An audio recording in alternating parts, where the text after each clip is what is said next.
E aí, povo, tudo bom? Vamos começar aqui a nossa segunda semana com o primeiro vídeo. Na verdade, este vai ser o primeiro vídeo para vocês, porque para mim já vai ser o segundo. Porque eu vou contar uma coisa aqui para vocês, né? Cabeça de pandemia. Gravei já esse vídeo maravilhoso aqui pela primeira vez, dei toda essa aula, fui, salvei, etc e tal. E quando eu fui postar no link no YouTube, eu percebi que por algum motivo os slides não apareceram. Então, para vocês, o primeiro vídeo pela primeira vez e para mim, o primeiro vídeo pela segunda vez. Vamos ver se minha performance vai ser melhor ou pior do que no primeiro vídeo que eu gravei. Vocês vão conseguir comparar, eu vou fazer uma autoanálise depois. Vou começar compartilhando aqui os nossos slides e relembrando, fazendo uma contextualização, então, da nossa trilha de aprendizagem, que é composta por 5 grandes etapas de aprendizagem. Cada uma dessas etapas é composta por 2 ou mais semanas. Então, a gente está aqui na etapa 1, introdução, na segunda semana. Tivemos a primeira semana em que trabalhamos compreensão da autoconsciência, autogestão, e trabalhamos as competências empreendedoras, trabalhamos também a aprendizagem social, emocional e ética. Hoje estamos indo para este segundo momento, 1.2, que é inovação social e empreendedorismo social, competências empreendedoras 1.1, dessa parte que é a introdução. Então, mais uma vez, aquela analogia da floresta, eu estou indo da floresta para a árvore, então a gente está aqui na árvore 1.2, e dentro de 1.2, nós teremos 3 grandes troncos para discutir ou 3 grandes vídeos. Esse primeiro vídeo aqui eu vou trazer um bate-papo legal com vocês sobre inovação social, um segundo vídeo sobre empreendedorismo social e um terceiro vídeo sobre negócios de impacto, negócios sociais, que é o foco aqui dessa oficina. Vamos lá, então, começar para a inovação social. E eu começo com essa imagem aqui, com esse gráfico, com esse desenho desses 3 círculos, né? Então a gente tem um primeiro círculo mais amplo em laranja, que é o círculo que trata de inovação social, ou seja, inovação social ela abarca ideias, modelos, discursos, estruturas ou inspirações que têm um foco muito grande em mudança estrutural. Normalmente, a inovação social ela vai ocorrer no médio e no longo prazo.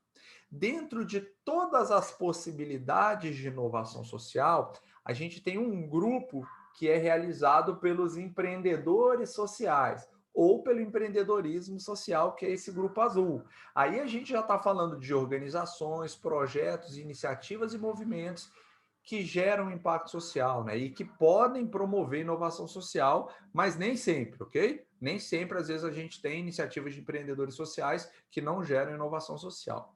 E dentro de todo o universo de inovação social e de todo o universo de empreendedorismo social, a gente escolheu um recorte dos tipos de iniciativas dos empreendedores sociais, que é o que nós vamos explorar na nossa oficina, que são os negócios de impacto ou os negócios sociais, que são organizações que têm um duplo ponto de partida. Então, gerar impacto social positivo, mas ter também sustentabilidade financeira, ok? Então, esse é um desenho claro, assim, daquilo que nós privilegiamos e daquilo que nós optamos aqui dentro da nossa oficina e da nossa trajetória. Vamos começar então discernindo aí inovação social de tecnologia social. Aí eu repliquei aquela imagem aqui no cantinho e trouxe mais uma bolinha, que é a bolinha de tecnologia social. Ou seja, não confunda inovação social com tecnologia social. Inovação social, gente, é uma nova solução para um desafio social. Ela pode ser tanto inovadora naquilo que ela resulta, ou seja, nos seus fins, tanto inovadora na forma como ela é feita, como ela é operada, ou seja, nos seus meios. Esse é um conceito aí do The Open Book of Social Innovation. Mas não necessariamente as inovações sociais serão tecnologias sociais, né? A gente pode ter tecnologias sociais que são inovações, que fazem parte de um contexto amplo de inovação social, ou que são inovação social, ou que depois se transformam em inovação social, como a gente vai ver aí o exemplo do microcrédito, que começou como uma tecnologia social, que depois virou um negócio de impacto a partir de uma iniciativa de um empreendedor social, que hoje é uma inovação social. Não. Tecnologia social é produto, método ou processo criado para solucionar um problema social e precisa desses requisitos aí. simplicidade, baixo custo, fácil aplicabilidade e impacto social comprovado. Então, eu comecei logo com essa diferenciação, porque é muito comum as pessoas confundirem inovação social com tecnologia social e não é a mesma coisa, apesar de ocorrer no mesmo campo em alguns momentos. Só um parênteses também que tecnologia não necessariamente é tecnologia digital. Às vezes a gente fala essa palavra tecnologia, as pessoas já imaginam, né? Robótica, inteligência artificial. Tecnologia não é só tecnologia digital. Há N tecnologias aí possíveis que não são digitais, são apresentadas em diversas outras formas, diversos outros meios, diversos outros modais. Vamos lá, então, para algumas abordagens de inovação social. Eu trouxe 6 grandes conceitos aqui de inovação social. Eu não vou falar sobre os seis, vou dar uma explorada geral nos conceitos que nós vamos mais utilizar aqui na nossa oficina. Nós vamos focar muito no conceito, primeiro lugar, conceito gerencial. Segundo lugar, conceito pragmático, com o pano de fundo do conceito sistêmico, mas na conversa de bar, a gente usa o conceito curto, né? O que é conversa de bar? Conversa de bar é aquele papo rápido que você vai explicar alguma coisa que você aprendeu. Você não pode trazer esses conceitos rebuscados, você tem que ser bastante objetivo. Aqui estão os autores de cada um desses conceitos. Vamos começar então pelo nosso foco, que é o conceito gerencial. Veja, é uma nova solução para um problema social.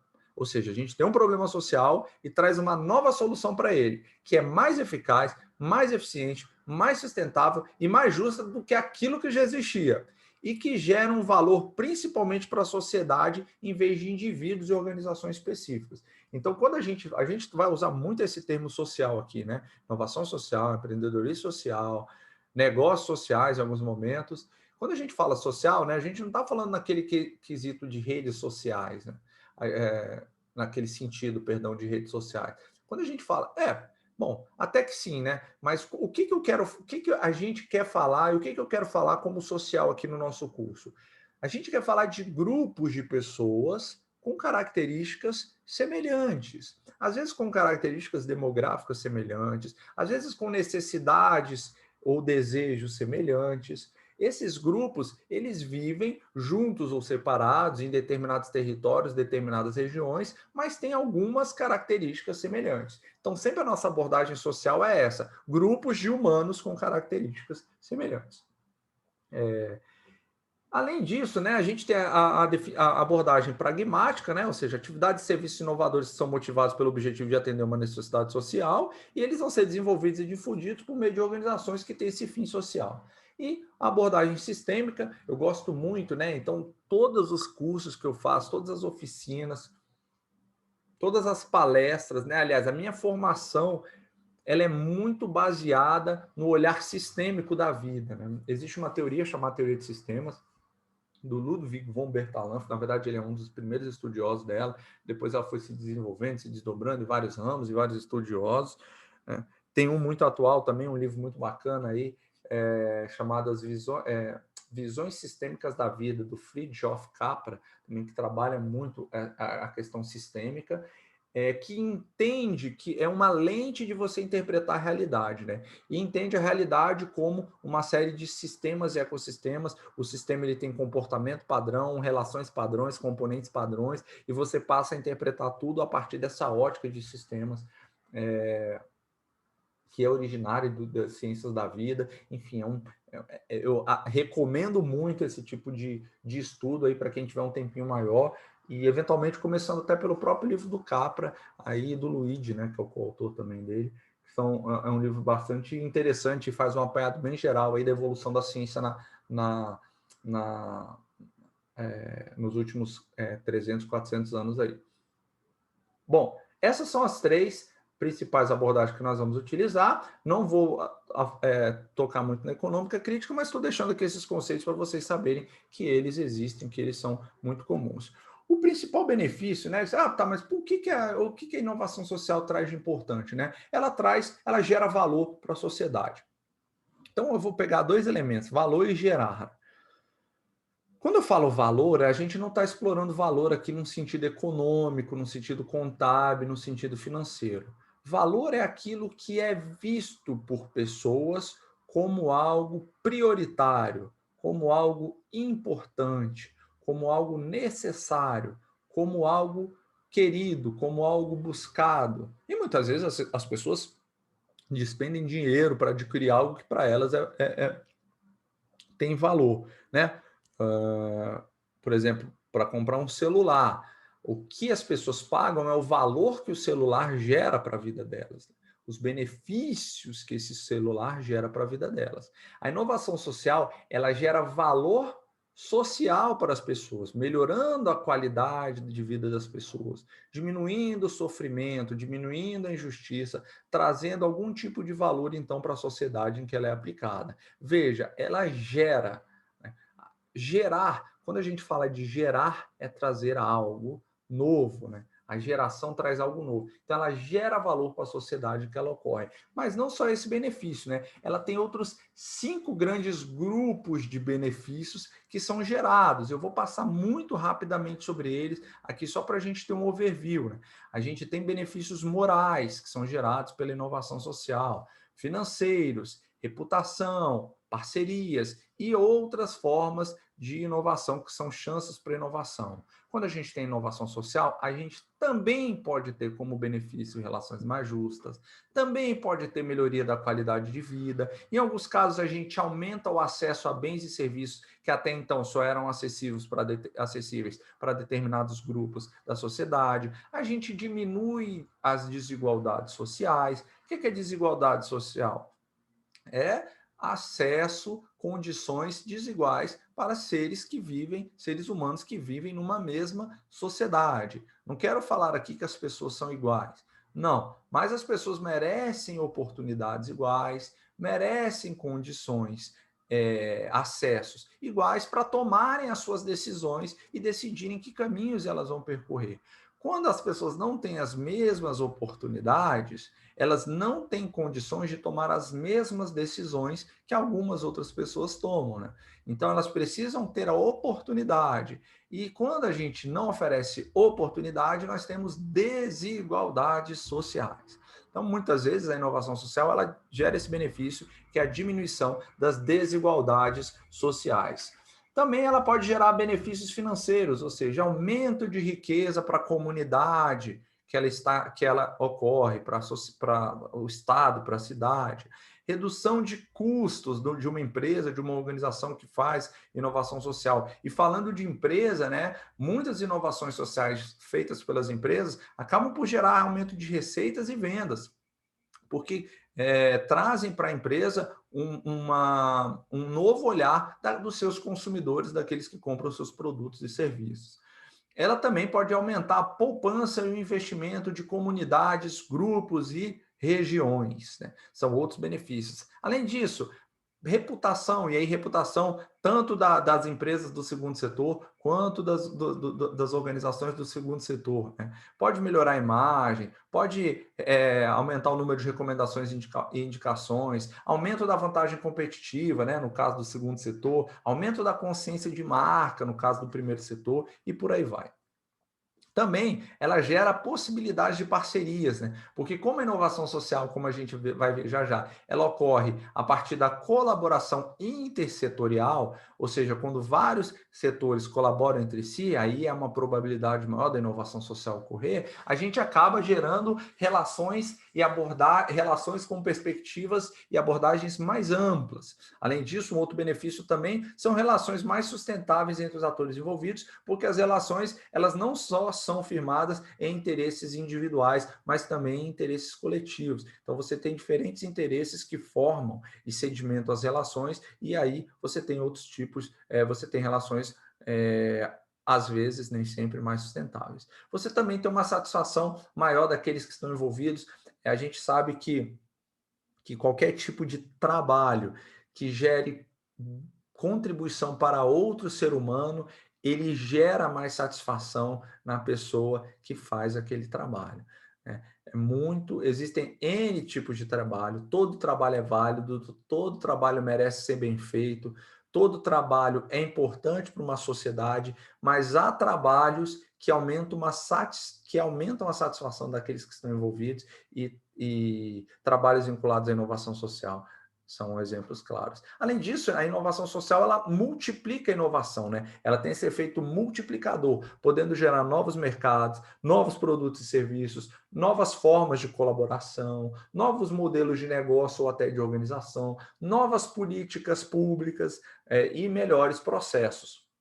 No segundo vídeo, em que eu falo de empreendedorismo social, eu dou o exemplo do Muhammad Yunus, que começou com uma tecnologia, é um empreendedor social, que agiu, depois fez uma tecnologia social, microcrédito, transformou essa tecnologia social num negócio de impacto no Grameen Bank, ficou conhecido como banqueiro dos pobres, e depois isso virou uma inovação social que é adotada no mundo todo hoje, que se chama microcrédito. Vocês vão ver isso no próximo vídeo, que eu falo de empreendedorismo social. Bom, o que não é inovação social? Não é somente empreendedorismo social, tá, pessoal?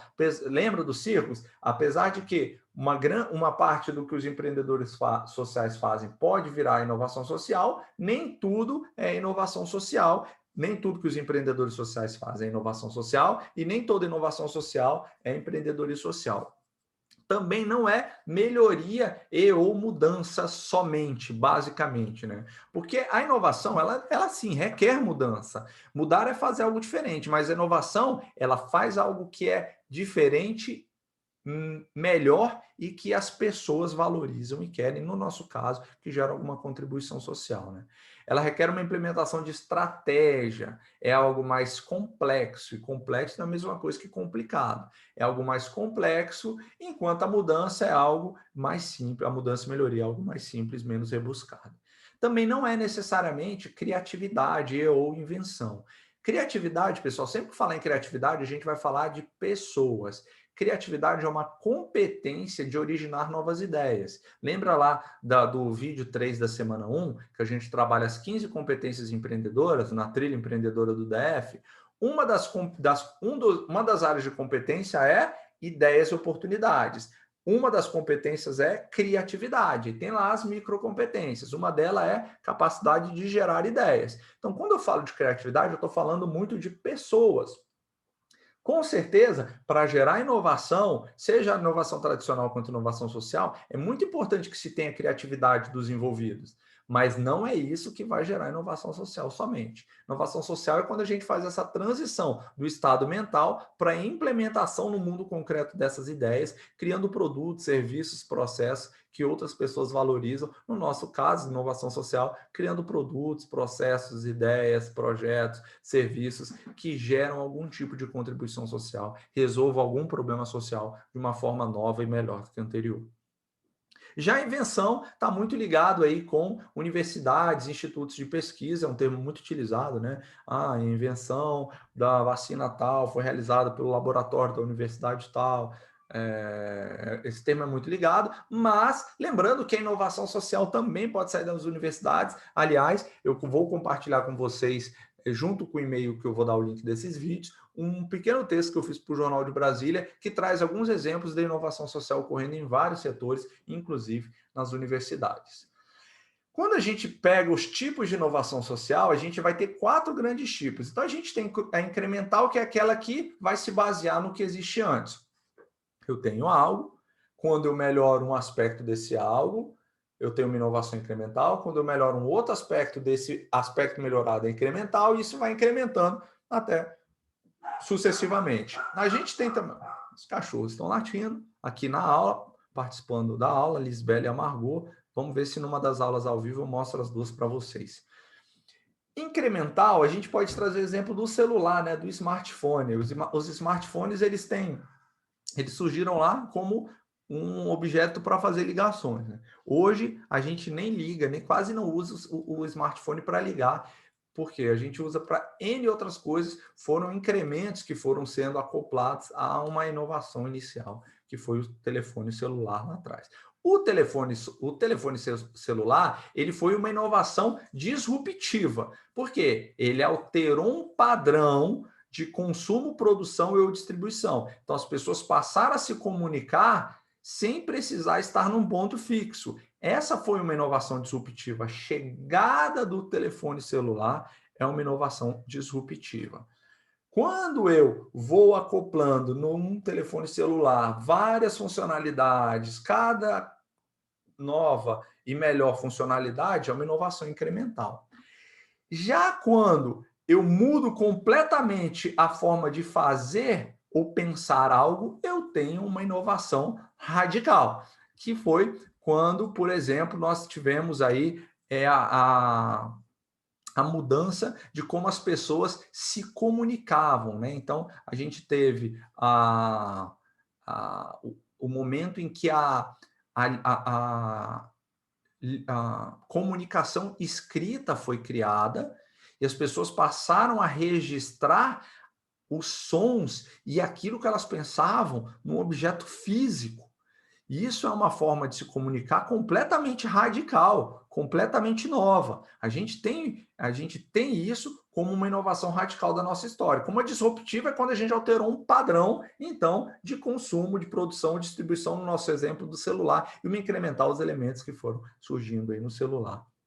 A gente está tendo algumas inovações aí disruptivas em termos de registro de análise de dados, que a gente está voltando agora para... A gente foi, durante séculos, pautados pela comunicação escrita, né? Todo o nosso conhecimento, tudo aquilo que a gente gerava tá em papel, né? Está em papel, guardado em papel, numa forma de ser exposto, numa ordem lógica. Agora, as empresas elas estão acumulando o quê? Áudio, som e imagem. Estão acumulando isso como dados e isso, em algum momento, vai fazer algum sentido trabalhado e é provável que a gente tenha uma inovação radical aí no futuro, na forma como todos esses dados que nós produzimos em áudio, vídeo, pode vir a ser utilizado no futuro. E tem a inovação, eu estou falando, esses exemplos que eu dei não são exemplos de inovação social, tá, pessoal? São exemplos de inovação tradicional. E a gente tem inovação generativa ou reprodutiva, que quando são capazes de gerar mais ideias, ou seja, ela multiplica. Eu trouxe 3 tipos de inovação social, incremental, disruptiva, radical e generativa, só que eu dei exemplos da inovação tradicional. Vocês vão ver na aula ao vivo, porque eu não trouxe exemplos da inovação social aqui. Tá? Na aula ao vivo eu explico melhor para vocês. Para que a inovação social ocorre, há um elemento que vai amplificar, vai potencializar a probabilidade dela ocorrer, que é o que nós chamamos de, olha para o centro desse triângulo, colaboração intersetorial. Nós temos aqui 3 setores produtivos, nós temos o setor público, que é o primeiro setor. O que faz o setor público? O setor público atende a necessidades públicas usando recursos públicos, recursos que são vamos dizer que coletados de nós. Então, a gente vai lá, você vai comprar ali um livro, aí você paga um impostozinho, um tributo, você tem a sua renda, que também tem uma parte que não fica com você, que vai ficando com o setor público, e aí ele vai recolhendo tão só da gente pessoas, mas também das organizações, do setor privado, da sociedade civil, e com esse dinheiro, em tese, ele vai gerar benefício público. Em tese, porque a gente sabe que no Brasil, né, essa lógica não funciona muito bem. A gente tem essa lógica funcionando um pouco melhor nos países da Escandinávia, mas aqui no Brasil a gente tem uma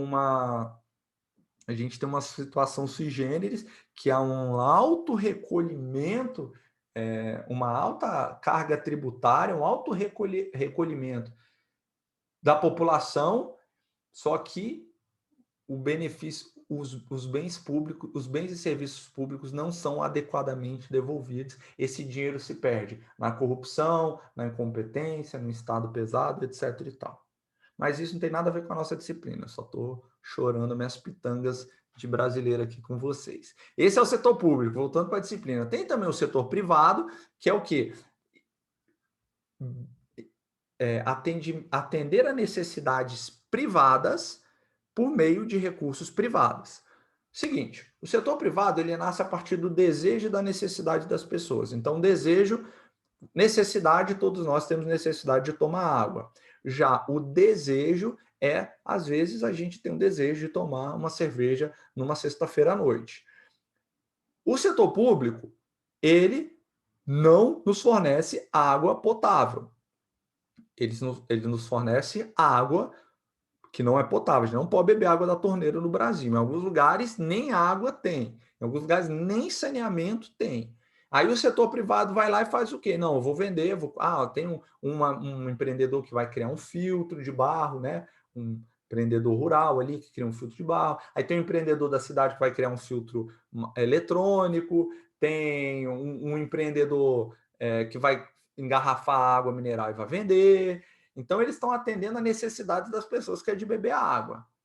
Também eles podem atender os desejos das pessoas, que é de tomar uma cerveja. Então, você vai ter o empreendedor que vai plantar o trigo, a cevada, o lúpulo, tem o que vai colher, tem o que vai preparar cerveja, engarrafar, transportar, tem o que vai montar um bar, vai contratar garçom, toda essa cadeia de empreendedores para que um desejo nosso seja atendido, que é tomar uma cerveja no final de semana num bar. São necessidades privadas, né? As pessoas, elas não precisam todas tomar cerveja às sextas-feiras, é um desejo nosso, na verdade, não é necessidade, mas privado. Por isso nós usamos nosso dinheiro privado. Não é recolhido imposto nosso para pagar a cerveja nossa. A gente vai lá e toma a decisão de pegar o dinheiro que a gente arrecada e oferecer para o empreendedor para que ele nos ofereça atenda algum tipo de necessidade ou algum tipo de desejo que nós valorizamos, daí o valor social. Já o setor público não, o setor público elenca, atenção, elenca e define aquilo que ele entende como interesse público e como que ele enfrenta isso por meio da sua estrutura, por meio da administração pública, executa e opera isso por meio de políticas públicas, e aí isso às vezes funciona, às vezes não. E tem a sociedade civil. A sociedade civil, o que ela faz? Ela busca atender a necessidades públicas, muitas vezes necessidades não atendidas pelo setor público, mas ela não tem um recurso que é público e não tem um recurso, uma fonte geradora privada. O que ela faz? Recebe doação. Então, ela consegue gerar benefício público a partir de doação.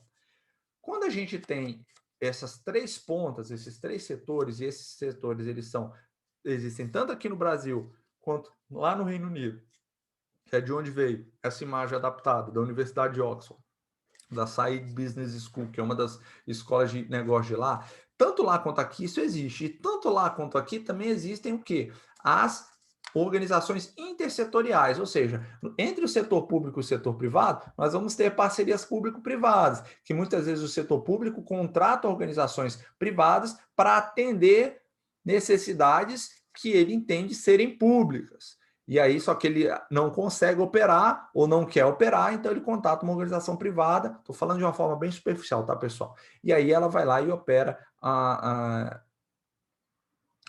aquilo que ele busca. A gente tem também as fundações públicas, né, que buscam atender ali a demandas da sociedade civil, que muitas vezes também era responsabilidade da sociedade pública, do setor público, mas tem um mecanismo de financiamento diferente, que às vezes vem de um órgão público que destina um percentual da sua arrecadação para a fundação. Então, é um mecanismo aí que é chamado de shadow state, né?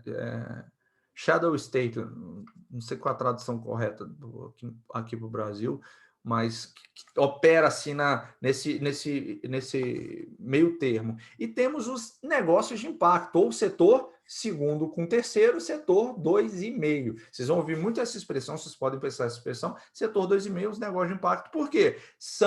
Buscam resolver problemas públicos, terceiro setor, mas usando mecanismos do setor privado, ou seja, uma estrutura de negócio como as estruturas que nós temos do setor privado. Só que em vez de atender a problemas, em vez de atender a necessidades, água ou desejos, cerveja, ele busca resolver problemas sociais. A pessoa não tem água potável na região, não tem saneamento na região. A pessoa está intoxicada com a água que ela bebe. São problemas sociais. Então, eles buscam resolver problemas sociais de interesse público. Essa colaboração intersetorial, então, ela favorece o surgimento da inovação social na sociedade e ela ocorre tanto na relação pública-privada, quanto com organizações formais e informais, tanto com organizações com ou sem fins lucrativos. Mas há outros 5 elementos, porque a colaboração intersetorial eu já falei, que também contribuem para o surgimento da inovação social, né? Primeiro, ela deve ser aberta e colaborativa, ou seja, aberta, ela envolve todos os atores que querem participar. E colaborativa porque cada um desses atores vai ter um papel aí nesse processo e um papel ativo aí de participação para que ela surja. Há também, pessoal, a melhoria de uso. Botando aqui o carregador. Melhoria de uso de ativos e recursos, né? Nesse caso, a gente tem um desenvolvimento de ativos e recursos de diversas organizações para que eles sejam direcionados para bens sociais. Há também o mutualismo. O que é o mutualismo? É entender que há uma relação mútua entre as pessoas e os membros de uma sociedade e que não existe como você se preocupar somente com um desses grupos, mas deve-se haver uma relação de cuidado mútuo e recíproco. Também ela ocorre na base e de baixo para cima. E isso eu vou trabalhar muito com vocês. A inovação social, ela ocorre no território em que o problema social está. Ela não ocorre em gabinetes, ela não ocorre em escritórios, ela não ocorre em salas. Ela também ocorre em salas, mas ela precisa ter total contato com a base, com as pessoas que sofrem um problema social e também num processo de desenvolvimento de capacidades. Então, aqui estão 6 elementos explicados e elas também têm, pessoal, ela também tem 6 características-chave.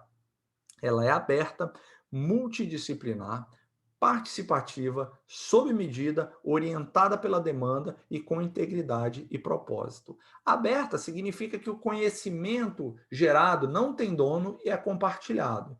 Multidisciplinar, porque esse conhecimento vem de diversos setores, diversas áreas. Não é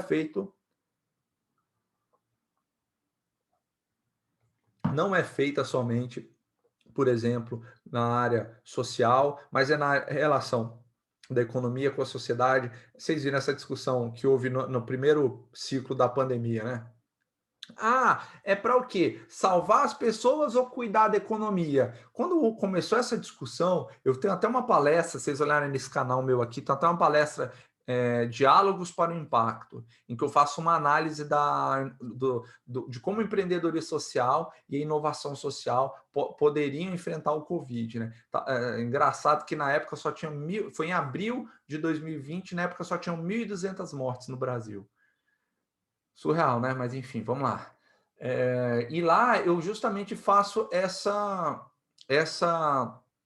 provocação, porque nesse vídeo eu falei, gente, essa discussão que está ocorrendo é para salvar pessoas ou salvar a economia, é uma discussão boçal. Isso não existe. Não existe uma coisa ou outra. A gente tem que ter um olhar sistêmico, porque a economia depende da saúde das pessoas e a saúde das pessoas depende da economia. Então não é uma coisa ou outra, é uma coisa e outra. E por isso algo muito mais complexo, muito mais difícil de ser feito e que envolve o quê? Uma colaboração, uma participação de todas as pessoas, o que também não houve no nosso país, né? Diga-se de passagem, por isso que a gente ficou para trás em muitos aspectos, tanto no nível federal quanto nos níveis estaduais, em termos de inovação social aí para o enfrentamento da pandemia. Apesar de muita coisa boa ter ocorrido, viu? Muita coisa, e no texto lá do Jornal de Brasília, que eu compartilho com vocês, eu trago alguns exemplos. Participativa, então, envolve diversos elementos, não é algo centralizado, é feita sob medida, ou seja, para um problema social específico, não é algo que se massifica, que se escala. Às vezes você escala, mas depois de um tempo em que ela é testada e validada em diversas condições, em diversas situações, sob medida. Ela não nasce com a lógica de escala, ela nasce com uma lógica de base, de território, de um problema local, e a partir da solução daquele problema local, ela pode ou não explodir para a mudança de um sistema global. Ela é também orientada pela demanda, e isso é uma coisa que eu vou teclar muito aqui com vocês. O que é orientada pela demanda? Você gera inovação social a partir daquilo que as pessoas precisam e não a partir daquilo que você acha que é o certo oferecer a elas. E isso é muito comum ocorrer. O inovador social, o empreendedor social, ele leva a solução, ou seja, ele oferta a solução e testa ela. Ele não entende a demanda para só então produzir a oferta, né? Ele inverte esse processo e aí a inovação social não dá certo, ele perde dinheiro, perde tempo, muitas vezes gerando até um efeito negativo em vez de positivo. E, por fim, o sexto elemento, como pano de fundo, ela tem a integridade e propósito acompanhando ela nesse processo. Um processo que, aliás, tem 6 grandes etapas, também isso vem do The Open Book of Social Innovation, essa imagem também. Então, a gente tem ali os prompts, né, os disparos, as ideias, o início, assim, aquilo que provoca, né, o problema social, os problemas sociais, as ideias, propostas, modelos são desenvolvidos, tudo isso é prototipado e testado. Quando validado, isso ganha sustentação. Quando validado, testado e sustentado em regiões específicas, pode então ganhar, só aí pode ganhar escala, para só aí no futuro gerar uma mudança sistêmica. Esses quadradinhos, eles são um menores do que o outro, por quê? Porque envolve mais tempo e mais esforço, quanto maior o quadradinho. Então, para gerar ideias ali, para identificar o problema, para desenvolver proposta, para criar protótipo, para escalar e para gerar mudança sistêmica, é mais complexo e mais trabalhoso, gera mais tempo, quanto maior o quadrado e gera menos tempo, é menos complexo, quanto menor o quadrado, mas logo no início já é muito complexo, como a gente vai ver na unidade, na etapa 2, quando a gente vai falando de problema social. E para finalizar esse vídeo, eu trago para vocês quem inicia a inovação social. Né? Como assim? Como que a inovação social inicia? Né?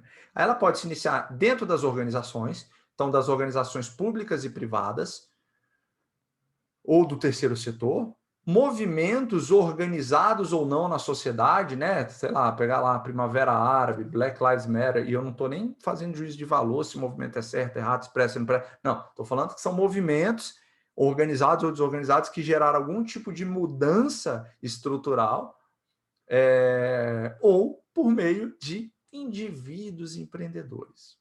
Quando indivíduos empreendedores iniciam a inovação social, a gente pode também chamá-los de empreendedores sociais. E é isso que vocês vão ver no vídeo 2 dessa semana, já já.